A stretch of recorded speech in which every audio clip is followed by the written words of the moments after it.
আসসালামু আলাইকুম রহমতুল্লাহি ওবরাকাতুহ নাহমাদুহু ওয়া নুসাল্লি আলা নাবিইহি ওয়া হাবিবিহি মুহাম্মাদি ওয়া আলিহি ওয়া আসহাবিহি আজমাইন। সুপ্রিয় দর্শক শ্রোতা, শুরু হচ্ছে আপনাদের প্রিয় অনুষ্ঠান আলোকিত প্রতিদিন। যে যেখান থেকে দেখছেন সকলকে অভিনন্দন। দর্শক, আজ অতিথি হিসেবে আমরা আমন্ত্রণ জানিয়েছি একজন বিশিষ্ট আলেমকে। আজ আমাদের সাথে আছেন দারুন নাজাত সিদ্দিকিয়া কামিল মাদ্রাসার সম্মানিত প্রধান মুফতি, বিশিষ্ট ইসলামী চিন্তাবিদ মুফতি ওসমান গনি সালিহি। আসসালামু আলাইকুম ওয়া রাহমাতুল্লাহি ওয়া বারাকাতুহু। ওয়ালাইকুম আসসালাম ওয়া রাহমাতুল্লাহি ওয়া বারাকাতুহু। মোহতারাম, কেমন আছেন? আলহামদুলিল্লাহ ওয়া শুকরিয়া। আপনি কেমন আছেন? আলহামদুলিল্লাহ, ভালো আছি। দর্শক, আজ আমরা একটি চমৎকার বিষয় নিয়ে কথা বলবো। আর আজ আমরা যে বিষয়টি নিয়ে আলোচনা করব সেটি হচ্ছে দরুদ পাঠের ফজিলত। চমৎকার একটি বিষয়।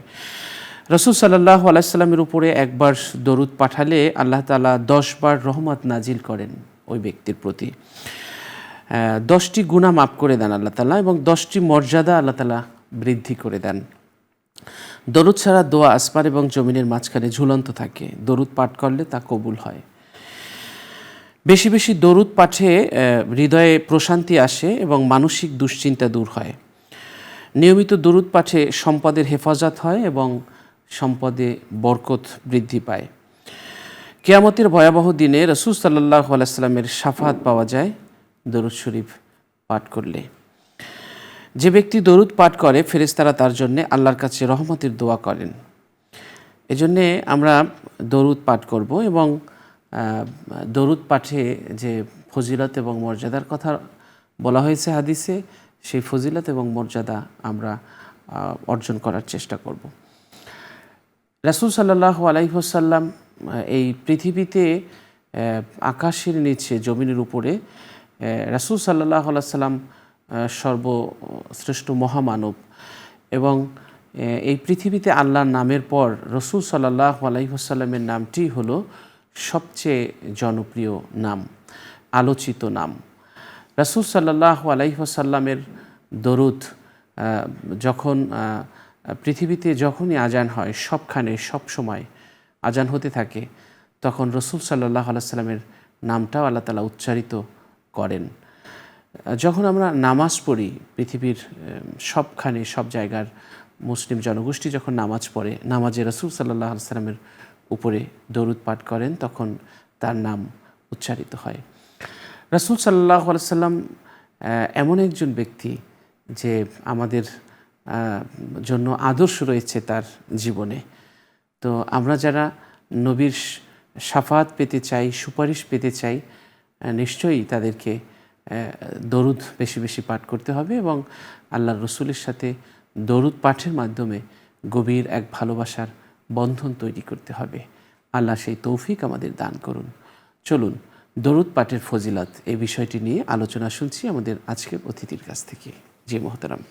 ধন্যবাদ বিজ্ঞ সঞ্চালক। দেখুন, দরুদ শব্দটি এটি ফার্সি ভাষায় ব্যবহৃত হয়, উর্দুতে ব্যবহার করা হয়। আরবিতে এটা বলা হয় আসসালাতু আলান নবী সাল্লাল্লাহু আলাইহি ওয়াসাল্লাম। এই যে দরুদ কেন পড়ব? আল্লাহ পাক রব্বুল আলামিন তার হাবিবের প্রতি দরুদ পড়াকে উম্মতের উপর ফরজ করে দিয়েছেন। জীবনে একবার নবীর প্রতি দরুদ শরীফ পড়া এটা ফরজ। পবিত্র কোরআন কারিমে আল্লাহ পাক রব্বুল আলামিন বলেন, ইন্নাল্লাহা ওয়া মালাইকাতাহু ইউসাল্লুনা আলান নবী। নিশ্চয় আল্লাহ সুবহানাহু ওয়া তাআলা এবং তার ফেরেশতাকুল তার হাবিবের উপর দরুদ শরীফ পড়েন। এর অর্থ কি? আল্লামা কাজী নাসিরউদ্দিন বাজাবী রহমতুল্লাহ আলাইহি বলেন, এতানু বিশানিহি, তোমরা তার শানের প্রতি লক্ষ্য রাখবে। কারণ আল্লাহ সুবহানাহু ওয়া তাআলা যার শান এবং মান, ইজ্জত, তাজিম, তাওকিরকে সর্বোচ্চ আসনে সমাসীন করেছেন। শুধু দুলোক নয়, দুলোকে, ভূলোকে, গ্রহে, নক্ষত্রে, আজানে, একামতে, মসজিদে, মাদ্রাসায়, খানকায়, বিবাহে, খুতবায় এমন কোনো সেক্টর নেই, প্রতিটি জায়গায় যেখানে আমার আল্লাহর নামটি, সেখানে পেয়ারা নবী রাসূল করিম সাল্লাল্লাহু আলাইহি ওয়াসাল্লামের নামটিকেও আল্লাহ তাআলা অ্যাটাচমেন্ট করে দিয়েছেন, সংযুক্ত করে দিয়েছেন। আল্লাহ বলছেন, হে ইয়া আইয়ুহাল্লাযীনা আমানু, হে ঈমানদার বান্দাগণ, সাল্লু আলাইহি ওয়া সাল্লিমু তাসলিমা, তোমরা আমার হাবিবের প্রতি দরুদ পড়ো এই যে দরুদ পড়ো, দরুদের তো অনেক কাইফিয়ত রয়েছে, অনেক সিস্টেম রয়েছে, কোন রকমের দরুদ পড়ব। হাদিসের মধ্যে আসছে যে কেউ কেউ এমনও আছে যে মাজমুআত সলাতের রসুল সাল্লাল্লাহু আলাইহি ওয়াসাল্লাম, কোরআন মাজিদ যেমন 30 পারা, বুখারী শরীফ যেমন 30 পারা, একজন আল্লাহর ওলি তিনি লিখেছেন 30 পারা দরুদ শরীফও আছে। সুবহানাল্লাহ, এটা আমরা কল্পনাই করতে পারি না। হ্যাঁ, এমনি হাদিস মুবারাকায় যদিও দরুদে ইব্রাহিমের কথা বলা হয়েছে সলাত, সেখানে আল্লাহুম্মা সাল্লি আলা সাইয়্যিদিনা মুহাম্মাদিন, এখানে ইব্রাহিম আলাইহিস সালামের প্রতি যে দরুদ, মূলত এই দরুদটি নামাজের জন্য আমরা পড়ে থাকি, কিন্তু এছাড়াও আরও অনেক রকমের দরুদ আছে। বিশেষ করে সিফাতুস সাফওয়া এই কিতাবের মধ্যে আল্লামা ইবনুল জাওজি রহমতুল্লাহ আলাই উনি বেশ কয়েকটি ঘটনাও এনেছেন। বললেন যে ইমাম শাফি রহমতুল্লাহ আলাইয়ের ব্যাপারে যে আল্লাহ সুবহানাহু ওয়া তাআলা ইমাম শাফিকে ক্ষমা করে দিয়েছেন। তো জিজ্ঞেস করা হলো, উনি স্বপ্নে রসুল্লাহকে দেখে জিজ্ঞেস করলেন যে ইমাম শাফিকে কেন ক্ষমা করা হয়েছে, আপনি কেন তার ব্যাপারে এত রিকমেন্ড করলেন যে আল্লাহ যেন তাকে ক্ষমা করে দেন, মাফ করে দেন। তখন তিনি বললেন, আল্লাহর হাবিব বলেন যে ইমাম শাফি আমার ব্যাপারে এমন একটি দরুদ বানিয়েছে যেটা আর কেউ এই দরুদ বানিয়ে আর এভাবে আমার প্রতি এইভাবে তারা আর কেউ এটা বানাতে পারে নাই। ইমাম শাফি যে দরুদটা বানিয়েছে, এই যে দরুদটা, এই দরুদও এখনও পড়া হয় এবং দরুদ যে বানানো জায়েজ আছে এটা কিন্তু আমরা এই হাদিস দ্বারা কিন্তু আমরা বুঝতে পারি। পৃথিবীতে যত মুহাদ্দিস, মুফাসসির, ফকি এবং যারা কিতাবাদি তাসনিফ করেছেন তারা প্রত্যেকেই তার স্ব কিতাবে, নিজের কিতাবের মধ্যে প্রথমে একটা দরুদ বানায় লিখছেন, আলহামদুলিল্লাহি রাব্বিল আলামিন ওয়াসসালাতু ওয়াসসালামু আলা সাইয়্যিদিল মুরসালিন ওয়া আলা আলিহি ওয়া সাহবিহি ওয়া আউলিয়াই উম্মাতিহি। শুধু যে দরুদ নবীর প্রতি পড়তে হবে, নবী ছাড়া অন্যদের প্রতিও দরুদ পড়া যায়। নবীর আহলে বাইতের প্রতি দরুদ, সাহাবায়ে কেরামের প্রতি দরুদ। এটা আমরা অনেকে মনে করি যে নবীর প্রতি শুধু দরুদ হবে, নবী ছাড়া অন্যের প্রতি মনে হয় দরুদ পড়া যাবে না। দরুদ সালাতরা মানা আমাদ্দার লুগাতে 4, আমরা যখন একবারে ছোট ক্লাসে পড়েছি তখনও এখানে পড়ছি যে দরুদের অনেক 4টি অর্থ। দরুদ, তাসবিহ, ইস্তেগফার, রহমত, দোয়া, এই অনেক অর্থে কিন্তু দরুদ শব্দটি ব্যবহার করা হয়। সাল্লি আলাইহিম ফাইন্নাস সালাতা সাকানুল লাহুম, এই যে হুয়াল্লাযী ইউসাল্লি আলাইকুম ওয়া মালাইকাতুহু লিইখরিজাকুম মিনাদ দুলুমাতি ইলান নূর ওয়া কানা বিল মুমিনিনা রহিমা। এখানে কিন্তু দরুদের অর্থ কিন্তু রহমত আছে, আবার দরুদের অর্থ আছে ইস্তেগফার। এই যে দরুদ আমরা পড়ছি রাসূল করিম সাল্লাল্লাহু আলাইহি ওয়াসাল্লামের উপর দরুদ পড়ার অর্থ হলো নবীর শান, মান, ইজ্জত, তাজিম, তাওকিরকে বুলন্দ করা, আরশচুম্বী মর্যাদাকে সমুন্নত করা। আপনি যে কয়েকটি হাদিস উল্লেখ করেছেন, আমরা আরও কিছু হাদিস শুনতে চাই। রাসূল করিম সাল্লাল্লাহু আলাইহি ওয়াসাল্লাম বলেন, সাল্লু আলাইয়া, তোমরা আমার প্রতি দরুদ পড়ো, ফাইন্না আহা যাকাতুন লাকুম, তোমাদের এই দরুদটা এটা তোমাদের যাকাত স্বরূপ। যাকাত যেমন সম্পদের ময়লা দূর করে দেয়, দরুদটা আমাদের মানব দেহের যে ময়লাগুলো আছে, আমার প্রোফাইলে যতগুলো গুনাহ আছে সেই গুনাহগুলোকে আল্লাহ পাক রব্বুল আলামিন মিটিয়ে দেন। শুধু তাই নয়, রাসূল বলেন ওয়াসআলুল্লাহ আলী আল ওয়াসিলা, তোমরা আমার জন্য ওয়াসিলা তালাশ করবে। সাহাবায়ে কেরাম বলেন, হুজুর ওয়াসিলাটা কি? রাসূল বলেন ফাইন্নাহা দারাজাতুন ফি আলাল জান্নাহ, জান্নাতের সর্বোচ্চ যে মাকামটি এর নামই হচ্ছে ওয়াসিলা।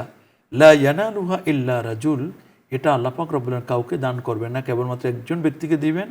ওয়া আরজু আন আকুনা আনা হুয়া, আমি নবী আশা পোষণ করি যে এটার জন্য যোগ্য আমি হব। হযরত উবাই ইবনে কাব রাদিয়াল্লাহু তাআলা, যিনি আল্লাহ নবীর যুগে 6 জন যে হাফেজে কোরআন ছিলেন তাদের মধ্যে উনি ছিলেন একজন প্রধান এবং বিখ্যাত কারি। আকরাউহুম উবাই ইবনে কাব, যিনি 20 রাকাত তারাবির নামাজের ইমাম সর্বপ্রথম করেছিলেন। হযরত ওমর রাদিয়াল্লাহু তাআলা আনহু মসজিদে নববীতে তাকে দাঁড় করিয়ে দিয়েছিলেন।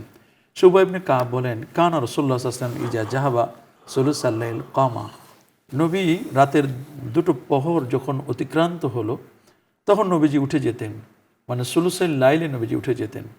ফাকালা, তিনি বলেন, ইয়া আইয়ুহান নাস উযকুরুল্লাহ, তোমরা আল্লাহ পাকের জিকির করো, আল্লাহকে স্মরণ করো, তোমরা আল্লাহর জিকিরে মশগুল হও। প্রবল ঝাঁকুনি, কিয়ামত চলে আসছে, তারপর এর পিছে আসছে আরেকটি পুনরুত্থান, মৃত্যু তার ভয়াবহতা নিয়ে চলে আসছে। মৃত্যু তার ভয়াবহতা নিয়ে চলে আসে, বারবার নবীজি এই কথাগুলো বললেন। উবাই ইবনে কাব রাদিয়াল্লাহু তাআলা বলেন, আমি বললাম, ইয়া রাসূলুল্লাহ, আমি আপনার প্রতি বেশি বেশি করে দরুদ শরীফ পড়তে চাই এবং দরুদ শরীফ পড়ে থাকি। আমি আমার দোয়ার কতটুকু সময় আপনার জন্য দরুদের ব্যবহার করব। প্যারা নবী রাসূল আকরাম সাল্লাল্লাহু আলাইহি ওয়াসাল্লাম বললেন যে তুমি যদি সম্ভব হয় তাহলে 1/3, 3/1 তুমি দরুদ পড়বে। সাহাবী বললেন, হুজুর আমি আরেকটু বাড়াতে চাই। তো নবীজি বলেন, তাহলে সুলুসাইন, 3/2 সময় তুমি দরুদ পড়বে। সাহাবী বললেন, হুজুর আমি আরেকটু বাড়াতে চাই। রাসূল বলছেন, তাহলে অর্ধেক অর্ধেক করো, অর্ধেক দরুদ পড়ো, অর্ধেক দোয়া করো বা অন্যান্য ইবাদত বন্দেগী করো। সাহাবী বলল, হুজুর আমি পুরো সময়টাই আপনার প্রতি দরুদে কাটাতে চাই। নবীজি বলছেন যে ঠিক আছে, আজআলুলাকা সলাতি কুল্লাহা ক্বালা ইজা তুকফা হাম্মাকা ইগফির লাকা দামবাক। আল্লাহ নবী বলছেন, তুমি যদি এরকম ইচ্ছে পোষণ করো যে দরুদের মধ্যে আমাকে বেশি আমার প্রতি দরুদ পড়বে, তাহলে এর উসিলায় আল্লাহ পাক রব্বুল আলামিন তোমার জীবনের যত অপরাধ আছে সমস্ত অপরাধকে ক্ষমা করে দিবেন। রসুল বলছেন যে মা শিইতা ফাইন জেত্তা ফাহুয়া খায়রুল লাক, তোমার ইচ্ছা, তবে তুমি যদি এর চেয়ে আরও বেশি দরুদ পড়তে পারো, সময়টা যদি আরও বেশি দিতে পারো, তাহলে এটা তোমার জন্য কল্যাণকর হবে। পেরেশানি দূর করার জন্য নবীর প্রতি দরুদ পড়া এটা সবচেয়ে বেশি কার্যকরী। কারণ কোরআন বলছে, লাকাদ জাআকুম রাসূলুম মিন আনফুসিকুম আজিজুন আলাইহি মা আনিতুম হারিসুন আলাইকুম বিল মুমিনিনা রাউফুর রহিম ফাইন তাওয়াল্লাউ ফাকুল হাসবি আল্লাহু লা ইলাহা ইল্লাহু আলাইহি তাওয়াক্কালতু ওয়া হুয়া রাব্বুল আরশিল আযীম। তোমাদের মাঝে তোমাদের মধ্য থেকে রাসূল আগমন করেছেন, তোমাদের কষ্ট যার নিকট অসহনীয়। নবীজি উম্মতের কষ্টকে সহ্য করতে পারেন না, সেই নবীর প্রতি যদি কোনো ব্যক্তি দরুদ পড়ে, তাহলে অবশ্যই এই দরুদ নবীজির কাছে পৌঁছান এবং তার কষ্টকে আল্লাহ পাক রব্বুল আলামিন লাঘব করে দেন। যখন এই আয়াতটা নাজিল হলো সূরাতুল আহজাবের, যে ইয়া আইয়ুহাল্লাযীনা আমানু সাল্লু আলাইহি ওয়া সাল্লিমু তাসলিমা, এর আগে কিন্তু একটা আয়াত আসছে যে ইন্নাল্লাযীনা ইউযুনাল্লাহা ওয়া রাসূলাহু, যারা আল্লাহ এবং তার রসুলকে কষ্ট দিবে।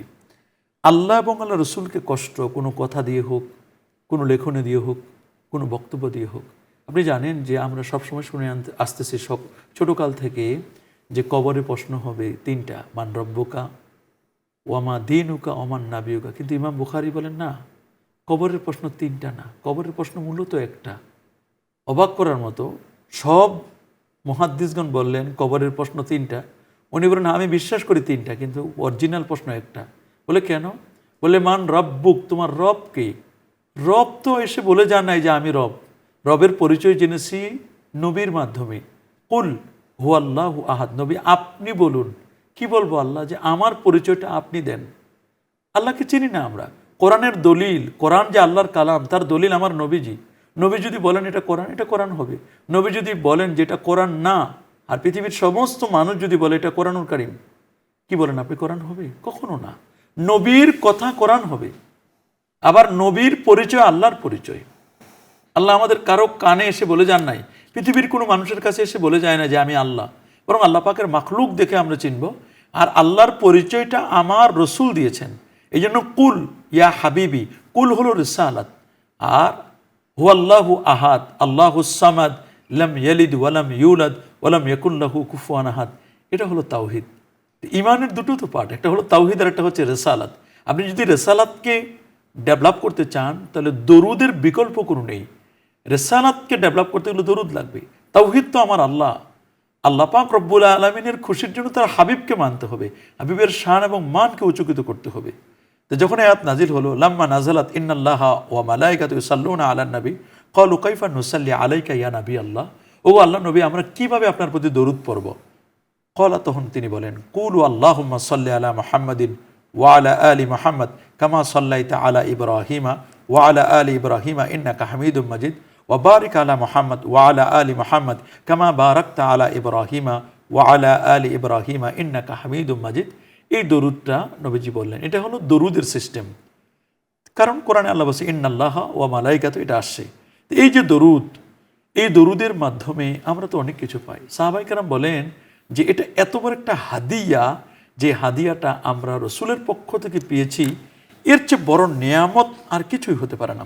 এই জন্য আল্লাহর হাবিব বলেন, মান সাল্লা আলাইয়া মিন উম্মতি সালাতান মুখলিসাম মিন কলবি, যে ব্যক্তি ইখলাসের সাথে আমি নবীর প্রতি দরুদ পড়বে, সাল্লাল্লাহু আলাইহা, আল্লাহ পাক রব্বুল আলামিন সাল্লাল্লাহু আলাইহি বিহা, এই দরুদের উসিলা আল্লাহ তাআলা তার প্রতি 10 সালাওয়াত 10টি রহমত নাজিল করবেন।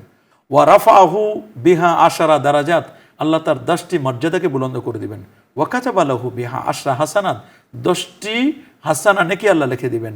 ওয়া মাহা আনহু 10 সাইয়্যাত, এবং 10টি গুনাহ আল্লাহ তাআলা কর্তন করে দিবেন। সল্লু আলাইহা, বারবার বলছেন তোমরা আমি নবীর প্রতি দরুদ পড়ো, আমি নবীর প্রতি দরুদ পড়ো, পেরেশানি দূর করার জন্য এর চেয়ে আর কিছু হতে পারে না। নবীজি বলেন, সুনান আবি দাউদের হাদিস, আকসিরুস সালাতা আলাইয়া ফি ইয়াউমিল জুমআ, তোমরা জুমার দিনে আমি নবীর প্রতি বেশি বেশি করে দরুদ শরীফ পড়ো। তো সাহাবায়ে কেরাম বলেন, হুজুর আপনার জীবদ্দশায় তো আমরা দরুদ শরীফ পড়ব, ওইজা মুত্তা, আপনি যখন মারা যাবেন, ওইজা ওয়ারিমতা, আপনি যখন ফুলে যাবেন, পচে যাবেন, গলে যাবেন, তখনও কি আমরা আপনার প্রতি দরুদ শরীফ পড়ব? তখন নবীজি বলেন, তোমরা কি মনে করছো? তোমাদের আকীদা পরিবর্তন করো। আমি মরে যাব, পচে যাব, গলে যাব? হ্যাঁ, আমি মরবো, কিন্তু আমি পচবো না, গলবো না। এই জমিনকে আল্লাহ নোটিশ করে দিয়েছেন, ইন্নাল্লাহা হাররামা আলাইকুম, ইন্নাল্লাহা হাররামা আলাল আরদে আন তাকুলা আজসাদাল আমবিয়া। এই জমিনের প্রতি আল্লাহ নির্দেশ দিয়েছেন যে আল্লাহ পাক রব্বুল আলামিন নবীদের অস্থি, মজ্জা, চুল পরিমাণ গোস্ত ভক্ষণ করা এই জমিনের উপর আমার আল্লাহ হারাম করে দিয়েছেন। আম্মা জান আয়েশা রাদিয়াল্লাহু তাআলা আনহা বলেন, আমার বড় একটা ইন্টেনশন ছিল, অভিপ্রায় ছিল যে নবীজি কি মল ত্যাগ করেন এটা আমি দেখব, কিন্তু অনেক চেষ্টা করেও আমি পারি নাই। অনেক চেষ্টা করেছি কিন্তু পারি নাই, মেস্কের ঘ্রাণ আসে। তো এক পর্যায়ে বললেন যে আমি অনেক চেষ্টা করে পারি নাই। হযরত জাবের বিন সামুরা বলেন, নবীজির সাথে একবার একটু সফরে বের হলাম। সফরে বের হওয়ার পরে নবীজি হঠাৎ করে আমাকে বললেন, জাবের আমার একটু বাথরুমে যাওয়ার প্রয়োজন, আমি একটু মল ত্যাগ করবো। ইজা জাহাবাল মাজহাবা আবা আদা, তিনি দূরে যেতেন। আল মাওয়াহিবুল্লাহ দুনিয়া ইমাম কস্তাল্লানি নকল করেছেন এই বর্ণনাটি। বলছেন যে দেখো তো কোনো গাছ দেখা যায় কিনা। বলে, ইয়া রাসূলুল্লাহ, অনেক দূরে একটা গাছ দেখা যায়, তার পাশে আর একটা গাছ আছে। নবীজি বলেন, ওই দুটোকে আসতে বলো। সালাম দিয়ে আসতে বললেন। দুটো গাছ এসে নবীর জন্য ওয়াশরুম বানাই দিলেন। টয়লেট প্রস্তুত হলো, নবীজি গেলেন। যাওয়ার পরে ওয়াশরুম সেরে নবীজি চলে আসলেন। নবীজি জাবের বিন সামুরাকে বলেন, জাবের সেখানে একটু যাও তো, গাছ দুটোকে চলে যেতে বলো। জাবের এবার অভিবাসনা যে এখানে তো আর না দেখার কোনো সুযোগ নেই, এটা তো মরু অঞ্চল, নবীজি কি বাথরুম করেছে তা তো আমি বুঝতে পারবো। গাছ দুটো যখন চলে গেল, উনি বলেন যে নবী তো দূরে, তা আমি একটু দেখে আসবো। উনি বলেন, আমি দেখার জন্য অনেক চেষ্টা করলাম, বাট কিছুই নাই, জমিন গ্রাস করে ফেলেছে। কারণ জমিনকে তো আল্লাহ নোটিশ করে দিয়েছেন নবীদের দেহ, অস্থি, মজ্জা, চুল পরিমাণ গোস্ত ভক্ষণটা হারাম। তো নবীজির এটা যদি খাওয়া যদি হারাম হয়, তাহলে জমিন আল্লাহর কাছে ফরিয়াদ করলো, আল্লাহ তাহলে আমরা কি খাবো? বলে, নবীদের যে ফুদলা আছে, অতিরিক্ত মলগুলো জমিনে পড়ার সাথে সাথে তোমরা গ্রাস করে নেবে। বলে, আচ্ছা তাহলে এটা খেয়ে আমরা পরিতৃপ্ত হবো, কোনো সমস্যা নেই। জাবের রাদিয়াল্লাহু তাআলা বলেন, আমি তখন ঢিলা কুলুক যেটা ছিল নবীজি ব্যবহার করেছেন 3টা থেকে 5টা, এগুলো পকেটের মধ্যে নিলাম। গেলাম আমি মসজিদে, মানুষগুলো পাগল পারা হয়ে আমার কাছে ছুটে আসলো। বলো, ভাই তুমি কি ঘ্রাণ নিয়ে আসছো, আমাদেরকে একটু দাও। বলে, ভাই আমি তো গোসলও করতে সময় পাই নাই, কি ঘ্রাণ, আমার শরীর থেকে তো গন্ধ আসার কথা। বলে, না ভাই তোমার পকেট থেকে ঘ্রাণ আসতেছে। সে তো আর বলতে পারে না যে এটা নবীজির ব্যবহৃত সেই পাথরগুলো। তখন বলে, ভাই এগুলো একটু ঘষা দিয়ে দাও। ঘষা দিয়ে দিছে, তারাও ঘ্রাণ পাচ্ছে। তো নবীজির ব্যবহৃত পাথরগুলো যদি এমন হয়, তাহলে নবীজি কেমন? এই জন্য কেউ ফাহান্না ইলাইহিল জিজু ওয়া কাল্লামাহু যিবু, শুকনো খেজুরের ডাল উস্তুনে হান্নানা নবীর সাথে কথা বলেছেন। ওয়া কাল্লামাহু যিবু, নেকড়ে বাঘ নবীর সাথে কথা বলেছেন। ওয়া কাল্লামান হুসা বিয়াদি, কঙ্করময় পাথরগুলো নবীর সাথে তাসবিহ করেছে। ওয়া তাজালজালা লাহুল জাবাল, পাথর নবীর আগমনকে কেন্দ্র করে পাথর নবীর প্রতি দরুদ পড়তে শুরু করছে, নবীর জন্য মহা খুশি। এই জন্য রসুল বলেছেন, ইন্না দোয়া মাওকুফুন বাইনা সামাই ওয়াল আরদ, দোয়াটা হ্যাঙ্গিং হয়ে থাকে, ঝুলন্ত থাকে। হাত লা ইয়াসআদু মিনহু শাইউন, সামান্যতম কোনো দোয়া, দরুদ, তাসবিহ, তাহলিল, নামাজ, কালাম এগুলো আল্লাহর দরবারে পৌঁছে না। হাত্তা তুসাল্লিয়া আলা নবিকা সাল্লাল্লাহু আলাইহি ওয়াসাল্লাম, যতক্ষণ না নবীর প্রতি আমরা দরুদ না পড়ি। ইন্না আউলান নাসি বি ইয়াউমিল কিয়ামাতি আকসারুহুম আলাইয়া সালাহ, ওই লোকটি কিয়ামতের দিন আমার খুব কাছের হবে যে মানুষটি আমি নবীর প্রতি বেশি দরুদ পড়ে। আপনি শুনলে অবাক হবেন, ইমাম বুখারী রাহমাতুল্লাহ আলাইহি বুখারী শরীফ লিখতে গিয়ে ৭,৩০৯টি জায়গায় তিনি নবীর প্রতি দরুদ লিখেছেন, একবারও তিনি সংক্ষেপ করেন নাই। শুধু দরুদ না, দরুদ এবং সালাম। উনি হাদ্দাসানা লিখতে গিয়ে শুধু হা লিখেছেন।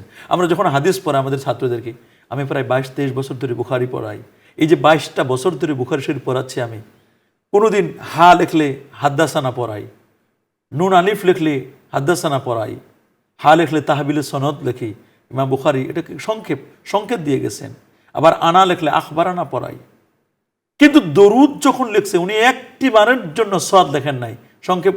উনি কোনো সাংকেতিক চিহ্ন ব্যবহার করেন প্রত্যেকটি জায়গায়। ক্বালা রাসূলুল্লাহ সাল্লাল্লাহু আলাইহি ওয়াসাল্লাম, এই দরুদ তিনি রেখে দিয়েছেন, কারণ উনি জানেন দরুদ সংক্ষেপ করা যায় না।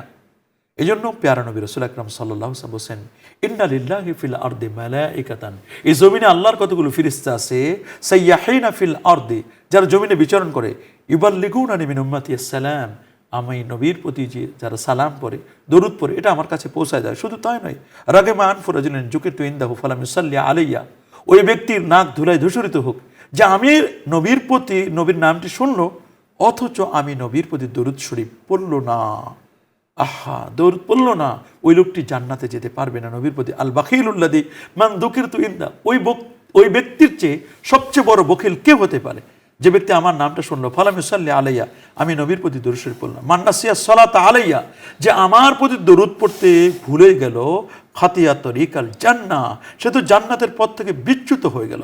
মান সাল্লা আলাইয়া সালাতান ওয়াহিদাতান, যে একবার নবীর প্রতি দরুদ শরীফ পড়বে, এবং মান সাল্লা আলাইয়া ফি ইয়াউমি 50 মাররা, যে ব্যক্তি দিনে এবং রাতে 50 বার নবীর প্রতি দরুদ পড়বে, সাফাহাতহু ইয়াউমাল কিয়ামা, আমার নবীজি কিয়ামতের দিন তার সাথে মুসাফা করবেন। সুবহানাল্লাহ। সাবিত আল বুনানি, আনাস বিন মালিক, দুজন সাহাবী হাদিসটি রওয়ায়াত করেছেন, মান সাল্লা আলাইয়া ফি ইয়াউমিন আলফা মাররা, যিনি আমি নবীর প্রতি দিনে এবং রাতে 1000 রাকাত 1000 দরুদ শরীফ পড়বে 1000 বার, লাম ইয়ামুত হাত্তা ইয়ারা মাকাদাহু মিনাল জান্নাহ, সে দুনিয়ায় বসে জান্নাত না দেখে সে মরবে না। সুবহানাল্লাহ, সুবহানাল্লাহ। ইন্না আকরাবাকুম মিন্নি ইয়াউমাল কিয়ামা, কিয়ামতের দিন সবচেয়ে নিকটবর্তী হবে ফি কুল্লি মাউতানিন আকসারুকুম আলাইয়া সালাতান ফিদ দুনিয়া, যারা আমি নবীর প্রতি দুনিয়াতে বেশি দরুদ শরীফ পড়েছে। মান সাল্লা আলাইয়া ফি ইয়াউমিল জুমাতে ওয়া লাইলাতাল জুমা, যে জুমার রাতে আমি নবীর প্রতি দরুদ শরীফ পড়বে, কাযাল্লাহু লাহু মিআতা হাজাতিন, আল্লাহ তার 100টা হাজতকে আল্লাহ পূরণ করে দিবেন। মিনা হাওয়াইজিল আখিরা, আখিরাতের 100 হাজত আল্লাহ পূরণ করবেন। শুধু তাই নয়, ওয়া সালাসিনা মিনা হাওয়াইজিদ দুনিয়া, এর মধ্যে দুনিয়ার খুব জটিল কঠিন বালা মুসিবত আল্লাহ তাআলা দুনিয়ার এরকম হাজতকে আল্লাহ পূরণ করে দিবেন। শুধু তাই নয়, প্যারা নবী রাসূল আকরাম সাল্লাল্লাহু আলাইহি ওয়াসাল্লামা তিনি বলে দিয়েছেন এই কথাটি অবাক করার মতো, যে বিশেষ করে রাসূল আকরাম সাল্লাল্লাহু আলাইহি ওয়াসাল্লাম বলেছেন, আকসিরুস সালাত আলাইয়া ফা ইন্না সালাতাকুম আলাইয়া মাগফিরাতুল লিযুনুবিকুম ওয়াতলুবু লি আদ-দারাজা, তোমরা আমার জন্য দারাজা কামনা করো। সাহাবায়ে কেরাম বলেছেন, দারাজা হুজুর, আপনাকে তো আল্লাহ তাআলা এমন জায়গায় নিয়েছেন, আল্লাহ তো নিজেই বলেছেন, ওয়া রাফা'না আলাকা যিকরাক, হে নবী আমি আপনার প্রতি জিকির আলোচনাকে সমুন্নত করেছি। শুধু সমুন্নত করে নাই, বরং রাসূল বলে দিয়েছেন যে মান সাল্লা আলাইয়া সালাতান কাতাবাল্লাহু লাহু কিরাতান ওয়াল কিরাতু মিসলা উহুদ, যে ব্যক্তি আমার প্রতি একবার দরুদ পড়বে, আমি রাসূলুল্লাহ বলছি তাকে আল্লাহ তাআলা 1 কিরাত পরিমাণ সওয়াব দান করবেন। সাহাবীরা বলছে, ওমাল কিরাতু ইয়া রাসূলুল্লাহ, হুজুর 1 কিরাত কি? নবীজি তখন বলেন, 1 কিরাত হলো উহুদ পরিমাণ সওয়াব। শেষ করে দেব আমরা একটি ঘটনা বলে। শেখ আবু বকর শিবলি, যিনি বাগদাদ শরীফের একজন বিজ্ঞ আলেম ছিলেন, সাইয়েদনা আবু বকর মুজাহিদ তার নিকট তাশরিফ আনলেন। সাইয়েদনা আবু বকর মুজাহিদ তৎক্ষণাৎ দাঁড়িয়ে তাকে বুকে জড়িয়ে ধরলেন, কপালে চুমু দিয়ে সম্মানের সাথে নিজের পাশে বসালেন। বললেন, ভাই আপনি কি করেন? আপনার কপালে নূর দেখা যাচ্ছে। বলে, আমি নবীর প্রতি দরুদ শরীফ পড়ি, দরুদ পড়ি, এই দরুদের বদৌলতে। এবং সাইয়েদনা শেখ আহমদ ইবনে মনসুর, উনিও তিনি স্বপ্নে দেখলেন রাসূল আকরাম সাল্লাল্লাহু আলাইহি ওয়াসাল্লামকে, সেটা দরুদের বদৌলতে। আমরা জানি সুলাইমান, মুহাম্মদ ইবনে সুলাইমান জাজুলি রহমাতুল্লাহ আলাইহি, তার পেরেশানি হয়ে গেছিল, যিনি একটি বিখ্যাত কিতাব লিখে দিয়েছেন। সেই কিতাবটি যিনি রচনা করেছেন সাহেব জাজুলি, দালাইলুল খায়রাত, এই কিতাবটি ওনার এই বিখ্যাত লেখা কিতাব। জি, এই কিতাব লেখার বদৌলতে তিনি যে কত বরকত পেয়েছেন। দালাইলুল খায়রাতের মধ্যে রশি 40 হাত নিচে যে পানি ছিল, দরুদের বদৌলতে 40 হাত নিচের কুয়ার পানি উপরে উঠে আসছে। যত জটিল কঠিন ছিল, বিপদ ছিল, সব বিপদগুলো আল্লাহ দূর করে দিয়েছেন। অর্থাৎ আমরা আমাদের দুরূদ শরীফের মাধ্যমে আমরা বারাকা অর্জন করতে পারি। অনেক অনেক ধন্যবাদ মোহতারাম। দর্শক, আমরা অনুষ্ঠানের শেষ প্রান্তে চলে এসেছি। অনুষ্ঠানের এই পর্যায়ে রয়েছে একটি মোনাজাত, আপনারাও চাইলে আমাদের সাথে মোনাজাতে শরীক হতে পারবেন। اللهم صل على اللهم صل سيدنا على ونبينا سيدنا وشفينا وحبيبنا ومولانا محمد صلى الله صلى الله عليه وعلى آله وأصحابه وبارك وسلم اللهم آمين اللهم آمين. ربنا ظلمنا أنفسنا وإن لم تغفر لنا وترحمنا لنكونن من الخاسرين মহিয়ান গরিয়ান সর্বশক্তিমান মেহেরবান দয়ালু দাতা, আমরা আপনার শাহী দরবারে গুনার বোঝা নিয়ে হাত তুলেছি। অনেক অন্যায় করেছি, ভুল করেছি, অপরাধ করেছি। আল্লাহ, আপনার শাহী দরবারে ভিখিরির মতো, কাঙ্গালের মতো, ফকিরের মতো হাত পেতেছি। ইয়া আল্লাহ, আপনি আমাদের দিকে একটু রহমতের দৃষ্টি ফেরান। আল্লাহুম্মা আমিন। রব্বুল আলামিন, নেক দিয়া আমাদের আমলনামা পরিপূর্ণ করে দিন। আসমান জমিনের বালা মুসিবতের তীব্রতা কমিয়ে দিন, ভেঙে দিন। রব্বুল আলামিন, কল্যাণকর কাজে বেশি বেশি শরীক থাকার তৌফিক দিন। আল্লাহ তাআলা, সকল বাধা প্রতিবন্ধকতার চড়াই উতরাই পেরিয়ে জীবনকে কল্যাণের পথে, মুক্তির পথে নিয়ে যেতে পারি সেই তৌফিক আপনি দান করুন। আল্লাহ তাআলা, এই অনুষ্ঠানের পৃষ্ঠপোষক বসুন্ধরা গ্রুপের চেয়ারম্যান, আল্লাহ তাকে নেক হায়াতে তৈয়বা দান করুন। আল্লাহ তাআলা, বসুন্ধরা গ্রুপের সবগুলো প্রতিষ্ঠানকে আপনি কবুল আর মঞ্জুর করে দিন। আল্লাহ, মঞ্জুর করে নিন, বরকত দিন। রব্বুল আলামিন, সীমাবদ্ধতা দূর করে দিন। আল্লাহ তাআলা, আমাদের সাথে যারা হাত তুলেছে কাছে দূরে সবাইকে আপনি ক্ষমা করে দিন। এই অনুষ্ঠান আমাদের সবার নাজাতের উসিলা বানিয়ে দিন। আমাদের সন্তানদের প্রতি আপনার রহমত বরকত নাজিল করুন। আমাদের সন্তানাদি যা কিছু আছে মানুষের মতো মানুষ হওয়ার তৌফিক দিন। রব্বুল আলামিন, দিনদার মুত্তাকি পরহেজগার বানিয়ে দিন। রব্বির হামহুমা কামা রব্বায়ানি সগীরা। সুবহান রাব্বিকা রব্বিল ইজ্জাতি আম্মা ইয়াসিফুন ওয়া সালামুন আলাল মুরসালিন ওয়ালহামদুলিল্লাহি রাব্বিল আলামিন। দর্শক, দীর্ঘ সময় আমাদের সাথে যারা থেকেছেন সকলকে অনেক অনেক ধন্যবাদ। আলোকিত প্রতিদিন অনুষ্ঠানটি একটি জনপ্রিয় অনুষ্ঠান, গবেষণামূলক অনুষ্ঠান। এই অনুষ্ঠানের সাথে থাকুন এবং অন্যকেও দেখতে উৎসাহিত করুন। সবার সুস্বাস্থ্য দীর্ঘায়ু কামনা করে শেষ করছি। আল্লাহ হাফেজ। আসসালামু আলাইকুম ওয়া রাহমাতুল্লাহি ওয়া বারাকাতুহু।